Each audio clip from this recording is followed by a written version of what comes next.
অনেক পুরুষ আর অনেক নারীতে বিশ্বটাকে আল্লাহ ভরে দিলেন। এই আয়াতটার ভিতরে দু তিনটা আমি দর্শন তথ্য বলবো দিয়ে আল্লাহ কি বলছেন? আল্লাহ বলছেন, যার নামে তোমরা সওয়াল করো, তাসালুনা বিহি ওয়াল আরহাম, এবং মানুষের কাছ থেকে যার নামে সওয়াল করে দয়া চাও, তাকে তোমরা ভয় করো, তিনি সব সময় তোমাদের ব্যাপারে সচেতন। ইন্নাল্লাহা কানা আলাইকুম রাকিবা, তিনি তোমাদের ব্যাপারে সব সময় সূক্ষ্ম দৃষ্টিতে তাকিয়ে আছেন। তিনার চোখে থেকে তোমাদের ফাঁকি দেওয়া যাবে না। এখন ছোট ছোট করে কয়েকটা কথা বলবো। আল্লাহ আদমকে হাতে বানালেন। আদমকে বানানোর পর রাখা হয়েছিল কোথায়? এই জমিনে, প্রথম আসমানে, দ্বিতীয় আসমানে, তৃতীয়, চতুর্থ, পঞ্চম, ষষ্ঠম, সপ্তম, সিদরাতুল মুনতাহা, কোথাও না। আদমকে বানালেন কোন জায়গায় আর রাখলেন কোন জায়গায়? আমার এই কথাগুলো একটু 10টা মিনিট মনোযোগ দেন, তারপরে আপনি বাড়ি চলে যাবেন। আদমকে বানায়নি পৃথিবীর মাটিতে, বানিয়েছেন জান্নাতের মাটিতে। কোন জান্নাতে? 8টা জান্নাত আছে। সব থেকে দামি জান্নাত হলো জান্নাতুল ফিরদাউস। আর জান্নাতুল ফিরদাউসের ছাদটা হচ্ছে আল্লাহর রহমানের সিংহাসন। তাহলে দামি জান্নাতে বানিয়েছেন। সেই জান্নাতুল ফিরদাউসটা তো ছোট জায়গা নয়। কোন জায়গায় বানালেন? মন দিয়ে শুনেন। জান্নাতুল ফিরদাউসের ভিতরে 8টা জান্নাতের মধ্যে সব থেকে দামি জান্নাত হলো জান্নাতুল ফিরদাউস। আর সেই জান্নাতুল ফিরদাউসের ভিতরে সব থেকে একটি ময়দান আছে, ফাঁকা ময়দান। যেমন হাই স্কুলের ফুটবল ময়দান থাকে, ওই রকম জান্নাতুল ফিরদাউসের ভিতরে একটি ময়দান। ওই ময়দানটার নাম আলামে আরওয়া, আত্মা জগৎ। সেই ময়দানে আমার আল্লাহ তার নবীকে আদমকে নিজের হাতে বানালেন। আর বানানোর পরে পরই পৃথিবীতে পাঠিয়ে দিলেন না, বানানোর পরে পরেই আল্লাহ আদমকে জান্নাতি রেখেছিলেন। জান্নাতে আছে। জান্নাত মানে, জান্নাতের আবিধানিক অর্থ হলো বাগান। জান্নাতের আবিধানিক অর্থ হলো উদ্যান, পার্ক, সুন্দর আল্লাহর সাজানো। তো ওই জান্নাতে, যে জান্নাতে মরার পর মানুষকে দেওয়া হবে, যে জান্নাতটা মানুষ মরার পর যাবে, যে জান্নাতে মানুষ যাওয়ার জন্য এত নামাজ, এত রোজা, এত হজ, এত যাকাত, এত উমরা, এত দান, এত খয়রাত, যে জান্নাতে যাওয়ার জন্য মানুষ চোখের পানিতে কাঁদছে, যে জান্নাতে যাওয়ার জন্য শীতের রাত্রিতে, গভীর রাত্রিতে উঠে উজু করে কাঁদছে, সেই জান্নাতে আদম ছিলেন। আমার যুক্তিটা দেখেন। তাহলে তো আদমের রিল্যাক্সেবল থাকা দরকার ছিল, ফ্রি থাকা দরকার ছিল, আনন্দে উৎফুল্ল অবস্থায় জান্নাতে ঘোরাফেরা করবে। জান্নাতে কোনো নেগেটিভ জিনিস নাই, জান্নাতে পায়খানা নাই, পেশাবখানা নাই, জ্বর নাই, অসুখ নাই, ক্যান্সার নাই, এরকম বড় বড় কোন রোগের খবর জান্নাতে নাই। জান্নাতে সব সময় মানুষ শান্তিতে বাস করবে। কিলান সালামান সালামা, সেখানে শান্তি আর শান্তি, খাওয়ার অভাব নাই, পানির অভাব নাই, চারখানা নহর জান্নাতে কুলকুল করে বইছে। ওয়ান হাকাম বিনতে মাবিয়া রাদিয়াল্লাহু তাআলা আনহু قال قال رسول الله صلى الله عليه وسلم إن في الجنة بحر الماء بحر اللبن بحر العسل بحر الخمر। জান্নাতের মধ্যে পানির নহর রয়েছে, দুধের নহর রয়েছে, জান্নাতের মধ্যে প্রবাহমান মধুর নহর রয়েছে। জান্নাতে আপনার কিনা সারাবান তাহুরার নহর রয়েছে। তাহলে টেনশন মুক্ত জায়গা, মানুষের জান্নাতে কোনো টেনশন হবে না। আর ওই রকম ভালো জায়গাতে আল্লাহ আদমকে রেখেছিলেন। তাহলে আদমের তো রিল্যাক্সেবল থাকা কথা ছিল, উৎফুল্ল অবস্থায়, কিন্তু আদমকে আল্লাহর জান্নাতের নিয়ামত ভালো লাগছে না। মন ভারী, মনের ভিতরে বিষণ্ণতা, মনের উৎফুল্লতা শেষ হয়ে গেছে। জান্নাতের ভিতরে মানুষের মন যে ভারী হয়, এটা অবাক ব্যাপার। আপনার আমার পিতা হযরতে আদমের মন ভারী হয়েছে।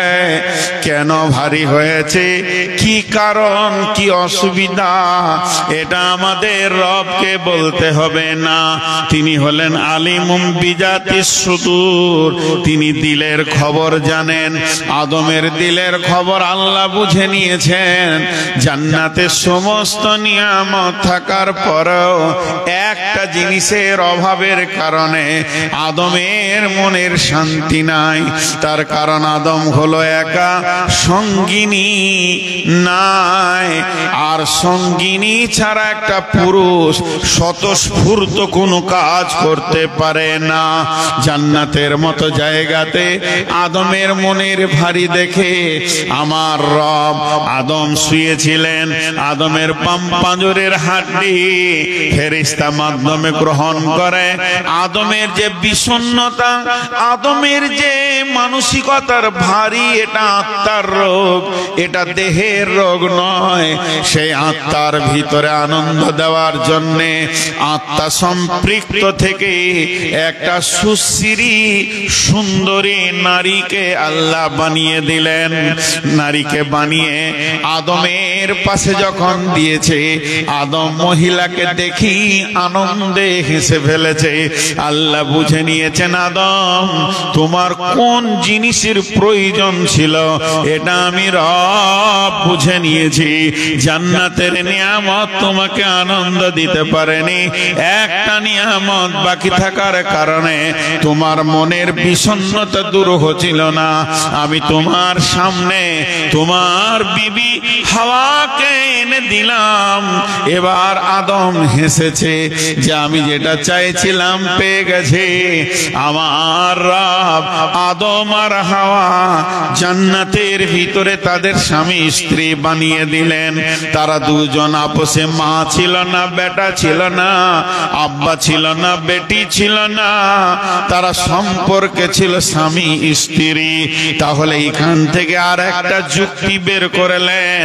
একটা যুক্তি বের হলো, জান্নাতের সমস্ত নিয়ামত বিবির নিচে চলে গেল। 2 নম্বর নিয়ামত হলো এই যে বিষণ্ণতা দূর করেছে তার বিবি, অতএব জান্নাতের নিয়ামত হলো বিবি। আর 3 নম্বর যুক্তিটা শুনেলেন, স্বামী স্ত্রী সম্পর্কটা পৃথিবীতে এসে তৈরি হয়নি। স্বামী স্ত্রীর আত্মীয়তাটা পৃথিবীর প্রথম আত্মীয় এবং এর স্থান হচ্ছে জান্নাত। জান্নাতের আত্মীয় স্বামী স্ত্রী সম্পর্কটা পৃথিবীর প্রথম আত্মীয়, প্রথম সম্পর্ক। তারপরে মা আসবে, আব্বা আসবে, ভাই আসবে, বোন আসবে, দাদা আসবে, দাদি আসবে, নানা আসবে, নানি আসবে, যত আত্মীয় আছে পরে আসবে। সিরিয়াল নাম্বার 1 পৃথিবীর প্রথম আত্মীয় হলো স্বামী স্ত্রী। আর এই আত্মীয়তাটা যেখানে জন্ম নিয়েছে, যে ফ্যাক্টরিতে জন্ম নিয়েছে, ওটা পৃথিবী নয়, ওটা জান্নাতের ভিতরে জন্ম নিয়েছে। অতএব এক কথায় বলে দি, স্বামী স্ত্রী সম্পর্কটা হচ্ছে জান্নাতি সম্পর্ক।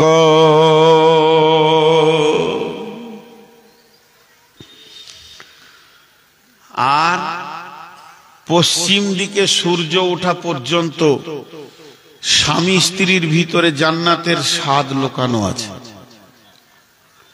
এটা আপনি আমার যুক্তি মানতেও পারেন, নাও মানতে পারেন। এটা এসেছে, এই আত্মীয়তাটা। আমি এসেছি বর্ধমান থেকে, আর কেউ এসেছে মুর্শিদাবাদ থেকে, আর কেউ এসেছে বিহার থেকে, কেউ এসেছে আপনাদের বক্তা ঝাড়খণ্ড থেকে। আর স্বামী স্ত্রী সম্পর্ক সারা পৃথিবীতে যত আছে, এটা এসেছে জান্নাত থেকে। এর স্বাদ জান্নাতের স্বাদ। আদম জান্নাতের কোনো নিয়ামত বাকি ছিল না, তারপরও আদমের মনের স্বতঃস্ফূর্ততা ছিল না, বাকি ছিল শুধু বিবি। তো বিবি হলো জান্নাতি সম্পর্ক, এর ভিতরে জান্নাতের স্বাদ লুকানো আছে। কিন্তু কিছু জায়গায় বিষণ্ণতা তৈরি করছে মা বোনেরা। এই সম্পর্কের ভিতরে আপনি আমি মাথা ভরে সেটাকে ফ্র্যাকচার করার চেষ্টা করছি। এটা কিন্তু ঠিক নয়, এটা ঠিক নয়, এটা ঠিক নয়। দুটি উদাহরণ দিব, মন দিয়ে শুনবেন। দুটি উদাহরণ দিব, মন দিয়ে শুনবেন। উদাহরণ দুটা কি? আমার গ্রামের একটা খবর। ওরা 4 ভাই 2 বোন, বাস সংসার ভালো চলছে। বোনদের বিয়ে হয়ে গেছে, বাইরে চলে গেছে। 4 ভাই আছে, মা আছে, মা মারা গেছে, আব্বা আছে। তো বোন এসছে বেড়াতে। আপনারা আমার কথাটা ঠিক না ভুল উত্তর দেবেন। বোন এসছে বেড়াতে, আব্বা অসুস্থ। তো আব্বাকে দেখলো। মাগরিব পর বোন লেকচার দিচ্ছে বক্তা হয়ে। ভাইকে, ভাবি আছে, ভাতিজা ভাতিজি সব ঘরে আছে। ওদের ফুফু হলো, অনেকদিন পর বেড়াতে এসছে, ঘরে আনন্দ, রান্না বান্না আলাদা, খাওয়া দাওয়া আলাদা। দিয়ে বোনটা, দোলা ভাইটা বসে আছে, ওদিকে শ্বশুর বসে আছে। ওই মহিলাটার বাপ আর যে জামাইটা এসছে ওর শ্বশুর, ছেলেটা আছে, বাপের বড় ছেলে। বোন লেকচার দিচ্ছে, কি বলে জানেন? দে ভাই, আব্বাকে দেখবি, আব্বা বড় নিয়ামত, মা তো মারা গেছে, আব্বাকে দেখতে হবে, বাপকে কষ্ট দিবি না, টাইমে খাবি। এই কথা বলতে বলতে মাঝে ফের একটা টুক করে কথা বলে নিলে, বইয়ের কথাই পড়ে যাস না, মেরে দিলে একটা ঘা। আপনারা বুঝতে পেরেছেন কথাটা আমার? হ্যাঁ না বলেন? বুঝে বইয়ের কথা শুনে বাপকে দেখবি না, এটা যেন না হয়। আল্লাহকে ভয় কর, বাপকে দেখবি। আচ্ছা, কথাও ভালোই বলছে, ভালোই বলছে, কিন্তু মাঝে ওটা বলার কি দরকার ছিল? ভাই বোন দিয়ে তো সংসার হয় না, স্বামী স্ত্রী দিয়ে হয়।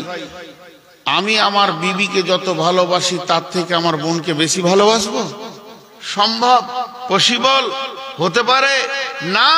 সে তার স্বামীর কাছে নিয়ামত, আমার কাছে আমার বিবি নিয়ামত। মধ্যখানে একটা ফাট তৈরি করলো, ফাট করলো। শেষকালে রেজাল্ট হচ্ছে, পরের দিন ওরা বাইক নিয়ে নিজের শ্বশুর ঘর চলে গেল, বাপকে দেখা হলো। খবর শুনছি যে বোনটা এত জ্ঞান দিলে তার ভাইকে, ওই বোন তার শাশুড়িকে 3 মাস খেতে দেয়নি, বাড়িতে উঠতে দেয় না। বাড়িতে উঠতে দেয় না। 1-2টা বড় বড় শিক্ষিত মানুষ পাগলাখানা দেখতে গেছে, বুঝলেন তো? তো এক পাগলা গোটাটাই নাঙ্গা হয়ে আছে, 1 ইঞ্চি কাপড় নাই ওর শরীরে, আর হ্যাঁ হ্যাঁ হ্যাঁ করে হাসছে মোটা মোটা রড ধরে। তখন আরেকটা পাগলা গামছা পরেছিল, ও এসে ওর গালে মারলে একটা থাপ্পড়। এত বড় মুলবি সাহেব এসছে বর্ধমান থেকে, তুই ন্যাংটা হয়ে থাকবি, তোর লজ্জা শরম নাই যে নিজের গামছাটা খুলে ওর কোমরে বেঁধে দিলে? হ্যাঁ, ও ভাইকে জ্ঞান দিলে বাপকে মাকে দেখিস, আর ও নিজের শ্বশুর শাশুড়িকে 3 মাস খেতে দেয়নি, অন্য বেটার ঘরে খেছে, আর বারান্দায় উঠতে দেয়নি। বলেন আল্লাহ তাবারাক ওয়া তাআলা বলছেন, তুই ভাইয়ের সংসারে কাঁটা হতে যাস না। তুই জানিস না তোর ভাইয়ের হৃদয়ের মহব্বতের মানুষটা কে? না তোর বিবি, ওর বিবি। কারণ কোরআন বলছে জান্নাত যেখানে সুখ দিতে পারেনি, বিবি এসে সুখের দরজা খুলে দিয়েছে। বিশ্বনবী বলছেন বিবি হলো ঘরের বরকত। অভাব চলছে, বিয়ে করো, ঘরে বরকত লেগে যাবে। তুই তোর ভাইয়ের স্বামী স্ত্রী, তাদের মধুর জগতে কেন কাঁটা হতে গেলি? এইরকম ঘটনা মালদায় আছে না নাই? আর আপনারা মুখ খুলেন তবেই তো মেয়েরা বুঝবে, আছে না নাই? আছে। ওই মেয়েগুলো মাথা মোটা, বুদ্ধি কম। বুদ্ধি কম এই জন্য ভাবিকে দেখতে পারে না। যদি বুদ্ধি বেশি থাকতো তো ভাবির সঙ্গে মহব্বত করতো। কেন? কেন? ওর বুদ্ধি নেই। আমি একটা যুক্তি দিচ্ছি, কথাটা ঠিক না ভুল বলবেন। আপনি বেটার বিয়ে দিবেন, আমি আপনাদের মসজিদের ইমাম, মসজিদের দরজায় দাঁড়িয়ে আছি, আর এখনই বোলেরো গাড়ি চেপে আপনারা চলে গেলেন রতুয়া, চলে গেলেন মেয়ে দেখতে। তা আমি বলছি কোথায় যাবেন গো? বলে মেয়ে দেখতে চললাম। তাহলে প্রথমে ওটা কি হলো? মেয়ে। প্রথমে কি হলো? মেয়ে। মেয়েদের রূপগুলো দেখেন। প্রথম যখন দেখতে গেলেন তখন হলো মেয়ে। এরপরে যখন বিয়ে পড়ানো হয়ে গেল, ও আর মেয়ে থাকলো না, ও হয়ে গেল আপনার ভিটার, আপনার পৈতৃক ভিটার। এখানে আপনার 7 পুরুষ কবরে গেছে, সেই পৈতৃক ভিটার তিনি হলো বৌমা। পৈতৃক ভিটার বৌমা হয়ে গেল। একটা মেয়ে বেশি দিন বৌমা থাকে না, 1 থেকে 1.5 বছর যখনই চলে যাবে, ওর পেটে যখন একটা জন্ম নিয়ে নিবে, তখন ওই ভিটার মা হয়ে যাবে। তার মানে এখন ওর দামটা কত বেশি, ও এই ভিটার মা। আর তুই গেছিস পরের বাড়ি, শ্বশুর বাড়ি। আল্লাহ তোকেও সুখে রাখুক, তুই হলি সেখানকার ভিটার মা। তুই ওখান থেকে বাপ ভাইয়ের বাড়ি বেড়াতে এসে ভাই আর ভাবির মধ্যে ফাটল লাগাতে যাস না। জিন্দেগিটা তোরই চলে যাবে, এদের চলবে না, এরা সাময়িক কষ্ট পাবে। এবার এই মেয়েটাকে নন্দে জ্বালিয়ে জ্বালিয়ে কলজেটাকে পুড়িয়ে দিয়েছে। যখন ওর পেটের ছেলেগুলো একটু বড় হবে, সকাল সন্ধ্যা বলবে তোর ওই ফুপুটা আমাকে জ্বালিয়েছে, তোর ওই ফুপুটা বড় বড় কথা বলে গেছে, তোর এই ফুপিটা হলো বড় বদমাস। মায়ের কথা তখন ছেলেরা ধ্যান দিয়ে শুনবে। পৈতৃক ভিটাতে ভাতিজারা আর তোকে উঠতে দিবে না। তোর কথায় তোর ভাতিজা চলবে না, বরং তার মায়ের কথাই চলবে। এর জন্য আমার আল্লাহ বলছেন, একটা বারও তুই ভেবে দেখলি না স্বামী স্ত্রী সম্পর্কটা কোথা থেকে এসেছে? এর ভিতরে তুই ফাটল লাগাতে গেলি, এর ভিতরে তুই দুশ্মন হতে গেলি। তাই আমার আল্লাহ বলছেন, ইয়া আইয়ুহান নাসুত্তাকু রাব্বাকুমুল্লাযী খালাকাকুম মিন নাফসিন ওয়াহিদাতিন ওয়া খালাকা মিনহা যাওজাহা ওয়া বাসসা মিনহুমা রিজালান কাসীরা ওয়ান নিসা ওয়াত্তাকুল্লাহাল্লাযী তাসাআলুনা বিহি ওয়াল আরহাম ইন্নাল্লাহা কানা আলাইকুম রাকিবা।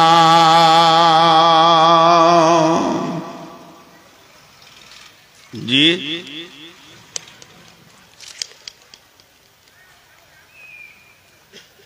আল্লাহ তাবারাক ওয়া তাআলার একটা আয়াত আপনাদেরকে দিলাম। দ্বিতীয় আয়াতে যাচ্ছি, মাঝে খালি একটা ছোট করে কথা আপনাদেরকে জিজ্ঞেস করব, যে যুক্তি কথাগুলো আয়াত থেকে বললাম এগুলো বর্তমানে চলছে কি চলছে না? মানে বাড়ির বউটাকে শেষ করে দিল জাতি। এবার আরেকটা আয়াত বলবো, ওখানে দুটা যুক্তি দিব। বিসমিল্লাহির রহমানির রহিম। ওমিন আয়াতিহি আন খালাকা লাকুম মিন আনফুসিকুম আজওয়াজাল লিতাসকুনু ইলাইহা ওয়া জাআলা বাইনাকুম মাওয়াদ্দাতাও ওয়া রাহমা ইন্না ফি যালিকা লাআয়াতিন লিকাউমিন ইয়াতাফাক্কারুন। জি, আপনারা মনোযোগ দেন। আয়াত মানে হলো নিশানা, আয়াত মানে নিশানা।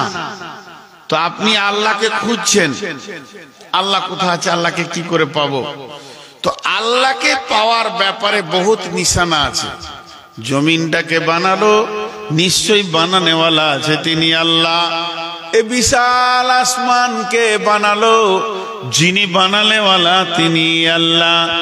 এই উটকে কে বানালো, এই পাহাড়কে কে বানালো, এই দিনটাকে বানিয়েছে, রাতই বা কে বানিয়েছে, রাতের পরে দিন, দিনের পরে রাত, রাতের পরে দিন, এই রোটেশনটা লাগিয়ে রেখেছে কে? চারিদিকে যেদিকে তাকায় আমি যেন আল্লাহর কুদরতের ভিতরে ডুবে যাই, আমার মাথা যেন কাজ করে নিশ্চয় আল্লাহ বলে একজন আছে। তাছাড়া এই বিশাল সাম্রাজ্য, দিবারাত্রির পরিবর্তন, এইগুলোকে কে আটকে রাখবে, এগুলোকে কে সাজাবে? সেই আল্লাহ বলছেন, তুই যতগুলো আমার নিদর্শন দেখেছিস, আসমান দেখেছিস, জমিন দেখেছিস, তুই দেখেছিস আপনার কিনা দিবারাত্রির পরিবর্তন, তুই দেখেছিস পাহাড় পর্বত, যতগুলি তুই দেখেছিস জমা রেখে দে তোর মাথাতে। আমি আল্লাহ আর একটা তোদেরকে নিদর্শন দিছি, তোরা খেয়াল করিসনি, হয়তো তোদের চোখে পড়েনি। সেটা হলো কি? ওমিন আয়াতিহি আন খালাকা লাকুম মিন আনফুসিকুম আজওয়াজা। আমি তোদের আত্মা থেকে তোদের বিবিকে বানিয়েছি রে, তোদের মজার আনন্দের বান্ধবীটাকে আমি বানিয়েছি, তোদের বিবিকে বানিয়েছি, তোদের আত্মা থেকে আমি বানিয়েছি রে। কেন বানালাম, কেন বানালাম, কেন বানালাম? তার ভিতরে কি রেখে দিয়েছে? ওই বিবিটাকে লিতাসকুনু ইলাইহা ওয়া জাআলা বাইনাকুম মাওয়াদ্দাতা ওয়া রাহমা। সে তোকে শান্তি দেবে, শান্তিতে রাখবে, আর দুইজনে মাখামাখির ভিতরে আনন্দ জগতে তোরা ভেসে যাবি। এটা আমি বানিয়েছি। লিতাসকুনু ইলাইহা, তোকে শান্তি দেবে, রহমত দেবে। যে আমার আল্লাহ চ্যালেঞ্জ দিচ্ছেন, চ্যালেঞ্জটা কি? ও আমেরিকার গবেষণা করনেওয়ালা, ও ইংল্যান্ডের গবেষণা করনেওয়ালা, ওরে ভারতের গবেষক, ও বাংলাদেশের গবেষক, সারা পৃথিবীতে যারা ব্রেন নিয়ে গবেষণায় বসেছো, একবার তোমাদের গবেষণার মেশিনে স্বামী স্ত্রীটাকে ফেলে দিয়ে দেখো। ইন্না ফি যালিকা লাআয়াতিল লিকাউমিন ইয়াতাফাক্কারুন। নিশ্চয়ের ভিতরে গবেষকদের জন্য আমি একটা সাবজেক্ট লুকিয়ে রেখেছি। যালিকা লিকাউমিন ইয়াতাফাক্কারুন। যারা ফিকির করে, গবেষণা করে, তাদের জন্য এটাও একটা বিষয়।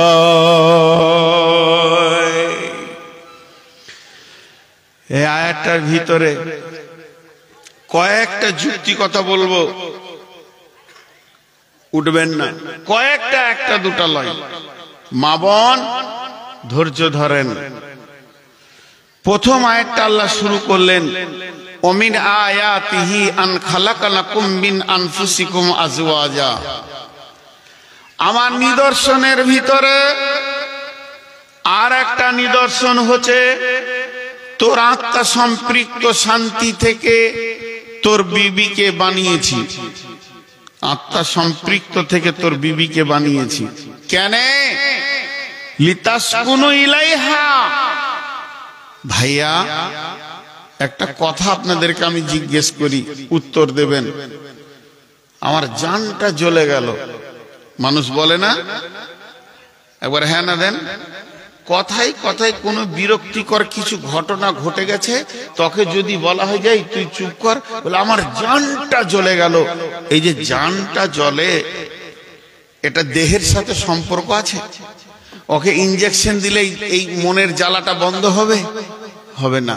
তাহলে মনের জ্বালার কথা বলছি, দেহ জ্বলার কথা বলিনি। এখানে আগুন দেবেন, পূর্বে জ্বলবে, মলম দেবেন, ঠান্ডা হবে, ভালো হবে, এটা বলিনি। ভিতর যে জ্বলে যাচ্ছে, আমি অশান্তিতে রয়েছি, এইটাকে শান্তি দেবে। আল্লাহ বলছেন লিতাসকুনু ইলাইহা, তোর বিবি দেবে। পৃথিবীর কেউ দিতে পারবে না, তোর বিবি দেবে। কি হলো?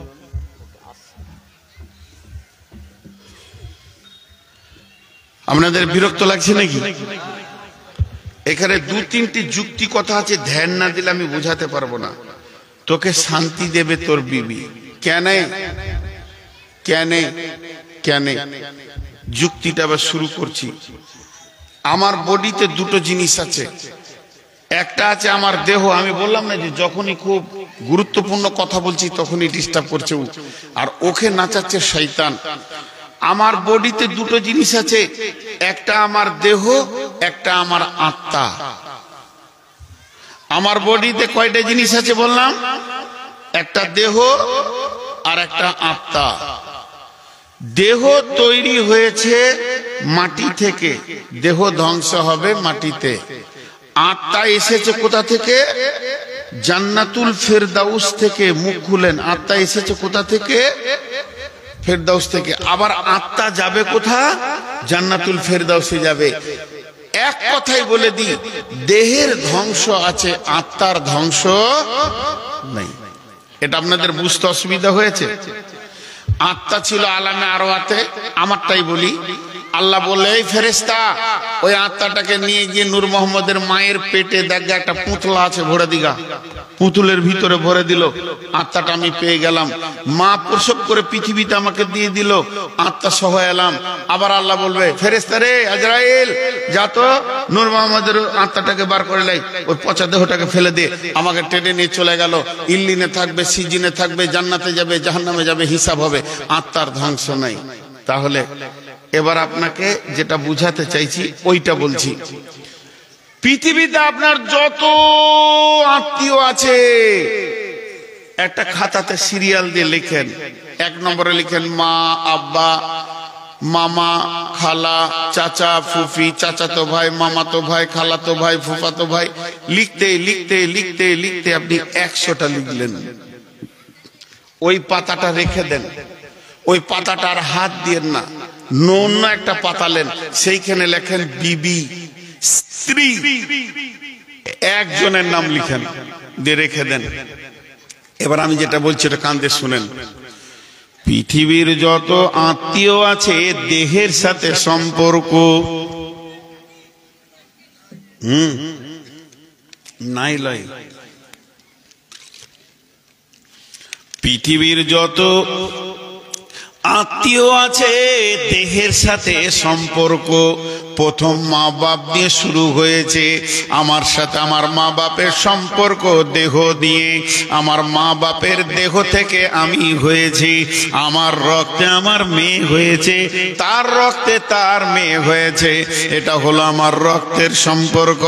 তাহলে পৃথিবীতে যত আত্মীয় আছে, দেহের সাথে সম্পর্ক। কিন্তু বন্ধুরে, একটি খালি আত্মীয় আছে, যার নাম হলো স্ত্রী। সেটা হলো আত্মার সঙ্গে সম্পর্ক। তাহলে পৃথিবীতে যত আত্মীয় আছে, দেহের সাথে সম্পর্ক। স্ত্রী খালি আত্মার সঙ্গে সম্পর্ক। তা এবার ধরেলেন, কবরে মানুষ পেরেশানিতে থাকবে, সুখে থাকবে, দুঃখে থাকবে। কিয়ামতের মাঠে মানুষ নাফসি নাফসি নাফসি নাফসি নাফসি নাফসি করবে। কেউ কাউকে মনে মনে রাখতে পারবে না। এরপরে চলেন জাহান্নাম। জাহান্নাম তো মনে রাখার জায়গা নয়, নিজেকে নিয়ে পেরেশান। কিন্তু বন্ধুরে, জান্নাত হলো সুখের জায়গা। টেনশন নাই, ঘুরো, আনন্দ করো, সুখের জায়গা। জান্নাতে কোনো টেনশন নাই, জান্নাত হলো সুখের জায়গা। সুখ আর সুখ, সেদিন কেউ কাউকে ভুলবে না। আত্মীয়র মধ্যে যেমন পৃথিবীতে কুটুম বাড়ি আত্মীয় যাওয়া আসা হয়, জান্নাতের ভিতরে আত্মীয় যাওয়া আসা করবে। তবে জান্নাত গুলো কেমন হবে? আমার জান্নাত আলাদা, আমার আব্বার জান্নাত আলাদা, আমার মায়ের জান্নাত আলাদা, আমার মামার জান্নাত আলাদা, আমার চাচার জান্নাত আলাদা, আমার খালার জান্নাত আলাদা, আমার ফুফির জান্নাত আলাদা। এরা আমার রক্তের আত্মীয়। তারপরও জান্নাত একটা হবে না, সবাই নিজের নিজের জান্নাতে আনন্দ করবে। তার কারণ হলো এগুলো আমার দেহের আত্মীয়। আর একটা আত্মীয় হলো আত্মার আত্মীয়। আত্মাকে যে শান্তি দিতে পারে তার নাম হলো বিবি, আর তারই নাম হলো স্বামী। এদের জান্নাত কিন্তু আলাদা হবে না। স্বামী স্ত্রী যদি দুজনই জান্নাতি হয়, আল্লাহ দুজন কি একই জান্নাতে একটা খাঁটি সোয়াবি।